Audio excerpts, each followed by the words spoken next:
Taunton State Hospital. Taunton State Hospital, the now abandoned establishment in Taunton, Massachusetts, USA, has a very creepy paranormal history. When it was still very much an asylum for mental health patients and not an abandoned complex that it is today, Taunton State Hospital was a place full of unexplained phenomena. The mental asylum was built in 1854 to provide psychiatric treatments to people who suffered from mental disorders.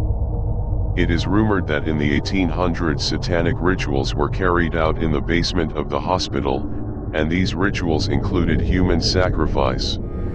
The mental asylum is also said to be haunted. People who had been to the mental asylum, or those who worked there, would hear disembodied voices while inside the buildings, and these included the sound of screaming by someone or something that couldn't be seen. There were also rumors of ghostly apparitions in the buildings of the asylum.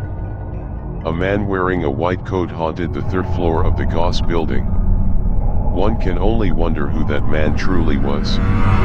Was he a local entity of Taunton and had been haunting the place even before the hospital was built, or was he the soul of a patient or an employee who died in Taunton State Hospital? Or maybe the strange entity gravitated towards the mental asylum because of the strangeness of the situation there. After all, Taunton State Hospital was a place where people who were sick in the mind were confined. It is also said that the basement of the mental asylum used to be haunted by a shadowy figure. The entity had the ability to crawl on walls and could be seen lurking in the corners of the basement. Mental asylums like Taunton State Hospital really have a spooky vibe, partly because of the bizarre nature of these establishments. A patient in a mental asylum can be someone who once claimed to have seen or heard things that were proven by accounts of other people to be non-existent. For this reason, the person who has the problem could be admitted to a mental asylum, especially if it is a symptom of an underlying mental illness.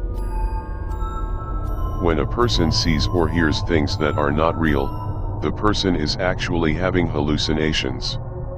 Hallucinations are experiences that happen to those who have mental health problems, and these experiences most likely occur because a person has a real medical condition such as schizophrenia, bipolar disorder, and even Alzheimer's disease. Hallucinations are experiences that are seemingly real but unfortunately only exist in the minds of those who exhibit the symptom. However, there are also people who have had extraordinary experiences that could be considered paranormal in nature. One wouldn't have difficulty finding a person who, although has a very sound mind, the person not having any mental health issues, and who is also very credible, can attest to having witnessed an apparition, or heard disembodied footsteps or voices. The radio show Coast to Coast AM in America received hundreds of mails from people who drew sketches of shadow people they have seen. These stories of extraordinary experiences that are definitely paranormal in nature leaves one to question whether there are patients in mental hospitals whose claims of seeing or hearing things are more real than imaginary. What if there are mental patients in an asylum who have real episodes of hallucinations and equally real paranormal experiences such as witnessing apparitions or hearing disembodied voices? And do paranormal occurrences happen to these mental patients while in confinement at an asylum? It's creepy to think that a mental patient who also happens to be attuned to the paranormal can have the problem of seeing a ghost or hearing a disembodied voice while in a mental asylum. Do entities that haunt mental asylums are there because they have gravitated towards the place in pursuit of people who ended up being patients there? Staff members are said to have experienced strange, unexplainable activities while in Taunton State Hospital. People reported being stopped by a strange invisible force from going any further into the basement, and there were the two male entities that used to inhabit the mental asylum when it was still operational. Extremely strange mental patient Jane Toppan. Taunton State Hospital also had an extremely strange mental patient. It had kept within its walls the famous serial killer Jane Toppan. Jane Toppan was a serial killer nurse who murdered people with poisons like morphine, atropine, and strychnine. She confessed to 31 murders, but there were investigations that she actually killed over 100 people during her lifetime. Jane Toppan had a very troubled past. She came to the world in 1854. When she was a child, her father, who was a tailor, tried to sew his own eyelids shut. He was known in the neighborhood as Kelly the Crack. When Jane lost her mother to tuberculosis, the father decided to give her and her sister to the care of Boston Female Asylum, a facility that offered a home to abandoned children. He abandoned them because he just couldn't support them any longer. Jane had another sister, Nellie, but Nellie was not a resident of Boston Female Asylum like the other two, so she was estranged from Jane and Delia since their childhood years, and the two sisters had no choice but to move on with their lives and stay in the asylum. They probably missed Nellie but were far too young to be able to reach out to her. On the instructions of the administration of Boston Female Asylum, Jane Toppan came to live with the family of Toppans, a family in Massachusetts who agreed to support her in exchange for services rendered to their family. Jane was not really named Jane, and her name was not what she was called before living with the Toppans, but the matron of the family wanted her to use the name Jane. The matron also wanted Jane to take their last name, so it was decided that she was going to be Ms. Toppan moving forward. Jane's real name was Honora, and she only took the name Jane after she was adopted, although not formally, by the Toppan family. Jane was given the opportunity to get an education while living with the Toppans. Her sister Delia, who had lived with Jane at the asylum, did not have as much luck as Jane did, however. She became a prostitute after leaving the Boston Family Asylum. Jane Toppan proved to be a studious young girl at school. She learned quickly and excelled in her academic subjects. But although a bright student, Jane had a penchant for telling made-up stories about herself and her family. She had lied to her friends that her father had already sailed around the world and her sister was married to an English nobleman. With the Toppans, Jane was able to have college prospects. That meant that Jane was going to be a professional in her chosen career someday. It is said that Jane Toppan came to know what heartbreak was when her fiancé decided to cancel their engagement.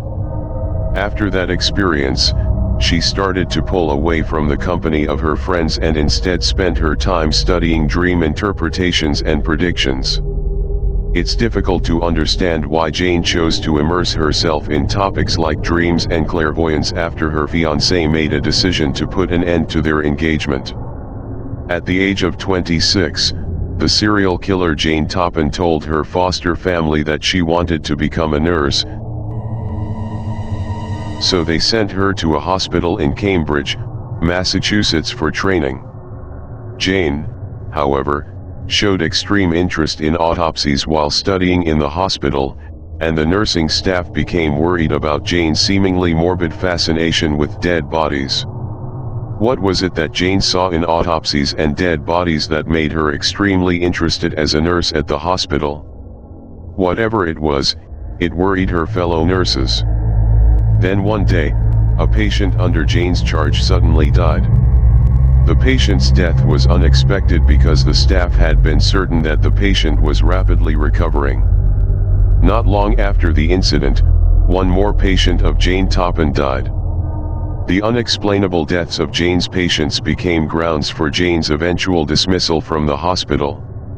Little did people know that it was Jane who poisoned them.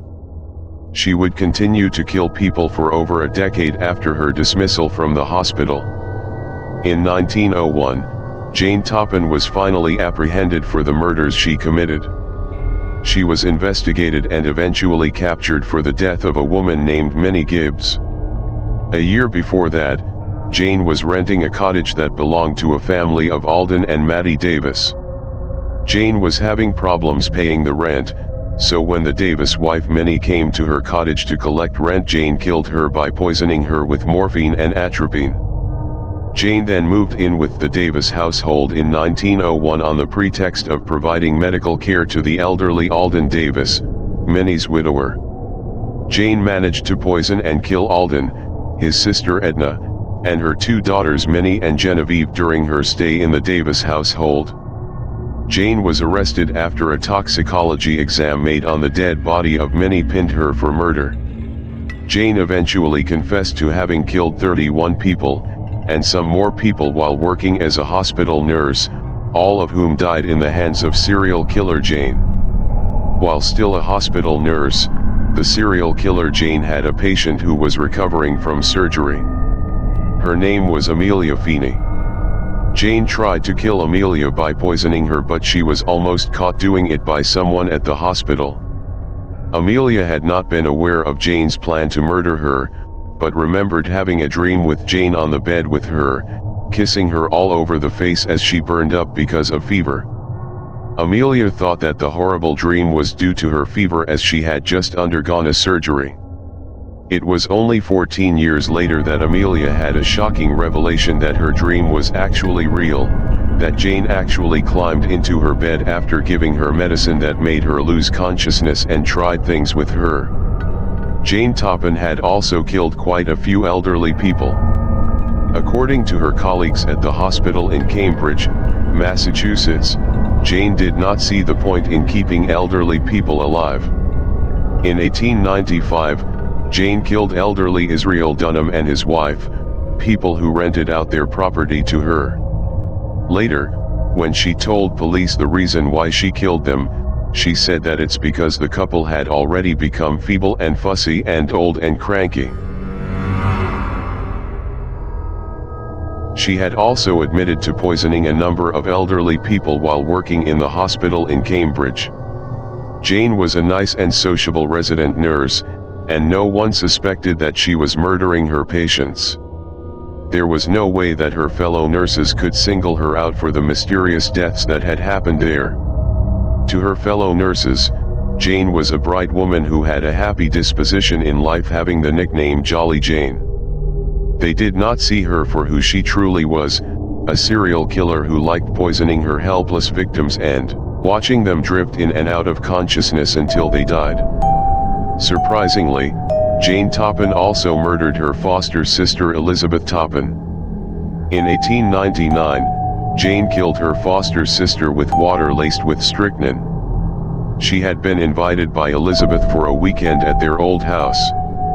She prepared a picnic for the two of them and laced her drink with strychnine. When later she had to recall the incident involving the murder of her foster sister at the Toppans' house, she said the words, "I held her in my arms and watched with delight as she gasped her life out." After Jane killed her foster sister, she devised a plan to marry her husband. The marriage would allow her to gain control of the Toppan household, but the widower rejected him, so Jane also tried to poison him, but only to the point that he was sick but could still recover. When he did recover, Jane tried to woo him to get him to agree to marrying her but failed in her attempt. She was kicked out of the house as a result. It was unfortunate that Jane Toppan was not found guilty of the murders she committed when she was tried by the court. The court found her not guilty by reason of insanity. The court granted her life imprisonment in Taunton State Hospital. Jane Toppan, her real name Honora Kelly, spent the remainder of her life in the asylum. She died on August 17, 1938 at the age of 84 and was buried in an unmarked grave in Mayflower Cemetery, Section 34. Spooky entity. Based on a true story. There is a house in the Philippines that is said to have been haunted by a shadow person. The house is nestled in a hilly neighborhood. A group of students in the 1990s had the shock of their lifetime when the strange entity appeared before them while visiting a friend living in the house, and was equally shocked to discover the sinister story relating to the apparition and the house itself. The story. The girl happens to be their classmate and friend. She has been their classmate for many years, but it is only now that they are able to pay her a visit. They are not there to celebrate an occasion, it's not the girl's birthday or anything. They also do not have a school project that they have to work on later that afternoon. They are just there to hang out with their friend, because that's what they usually do. They had asked the girl in advance if they could visit her in her house, and she said yes, so there they are, the 5 of them, visiting and having lunch with their friend. They are probably going to watch TV together, swap stories, and do other fun things later. They have finished eating and the girl wants to give them a tour of the house. She really wants to show them around. So, she and her friends walk up to the 2nd floor, check out the rooms there before proceeding to go to the 3rd floor of the house. Upon reaching the 3rd floor, they notice something really strange standing in the narrow lobby. The strange thing is a very tall male shadowy figure, and it is towering over them. It reaches the ceiling. The thing also looks as if it is floating. The students have gotten the shock of their lifetime from seeing the strange apparition. They quickly run back downstairs, screaming. They keep going until they are already on the 1st floor of the house. They are unsure what it was that they saw, but they also do not want to stay to find out. They hurriedly leave the house without any intention of returning. Outside the house, still in shock of the apparition, the group of friends are now trying to understand the thing that they saw. One of them says that the shadowy figure that's standing in the lobby of the 2nd floor looked as if it was actually going to walk towards them. Why did that thing have no facial features? One of them asks that question. It has no eyes, no nose, no mouth. Another one of them says that maybe we couldn't see his eyes, nose, mouth, or couldn't make out his appearance because our 3rd eyes are not open. They see the girl walking towards them. They are still very afraid of the shadowy figure that appeared in the girl's house. Someone from the group asks the girl what the heck is it that they saw. The girl hesitates for a moment, then she decides to tell them what she knows about it. They are now sitting on the side of the road a little farther away from the street where the house is located, and the girl is telling them the story. She tells them that she has seen the strange apparition many times and she's already quite used to it. I even heard it say something once. What did it say? Asks one boy, who is listening intently to what the girl is saying. I don't remember, says the girl. She tells them that she has known the strange presence since she was 7 years old, when she was still a new resident of the house. We used to live in the province and only transferred to the house after relatives who owned it died. They were good enough to leave the house to us, she adds. I have a cousin who lived with us once, you know, and he saw the shadowy figure too. But, you know what, I'm not sure if he's really telling the truth. Because he said that he only saw it once, and he thought it appeared because it sensed that he was having weird dreams. Another classmate wants to know what her cousin had been dreaming about. He had a dream that he kept dreaming, the girl says. He said that in that dream he was wearing expensive clothes and was dining in a beautifully decorated room with tapestries. The dining table was filled with very sumptuous meals and expensive wines. My cousin said that he was entertaining guests in the room and that his guests were also clothed in expensive clothes. My cousin also said that in his dream he suddenly felt the urgency to go to the bathroom to relieve himself. So off he went to the bathroom. And, when he reached the door of the bathroom, he tried to open it but it was locked. He knocked on the door and after a short while a girl carrying a bucket came out of the bathroom. He greeted her before entering the bathroom. After that he returned to the room and sat again in his chair, and the dream would stop there. He said the dream only began when he was already living with us. One afternoon my cousin woke up from his nap after having the same dream again. He was lying on his couch when he saw from the corner of his eyes, yes, you guessed it, the shadowy figure. According to my cousin, the apparition had been sitting in a chair in the dining area when he saw it. He watched in horror as the apparition stood up and walked towards him, walked back to the chair and sat in it again. Then the entity leaned forward and then suddenly it vanished. The girl continues her story. My mother is actually worried about the strange apparition, that dark shadowy figure that haunts our house. It's because our old house in the province was also inhabited by a strange entity that is very much like the shadowy figure that haunts our house. My mother said that back in our old house, I had an aunt who came to stay with us for a time. My mother said that my aunt would tell her sometimes that she kept seeing a shadowy figure in the house. It's probably not the one who haunts our house now. My mother remembered discussing the hauntings with my aunt one night while they were sewing new curtains. My aunt told my mother that the entity was scary, but it's not what was troubling her. She said that the shadow person was actually making her sick. Whenever she saw the entity, she would come down with fever afterwards.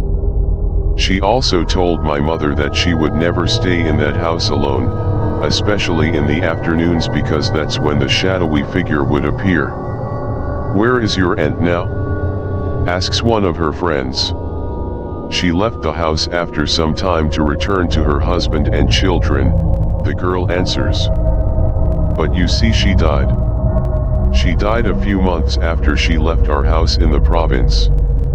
My mother received news that my aunt died from an illness, and that she had complications. My mother had her doubts though. She felt that it was not my aunt's medical condition that killed her. Not the complications. She thought that her death had something to do with that thing that haunted our old house. "This is really creepy," says another girl who is with them and who has been silently listening to the girl's story. "You said a while ago that one time you heard the shadow person say something to you, that male entity on the second floor, you heard him say something. Are you sure you don't remember what he said?" The girl finally gave an answer. "Yes, he spoke to me. And he actually said the words, 'I knew you from your past life. And I always visit you.'" "What?" "Yes, those are the words that he said. Knew you from your past life?" "Yes."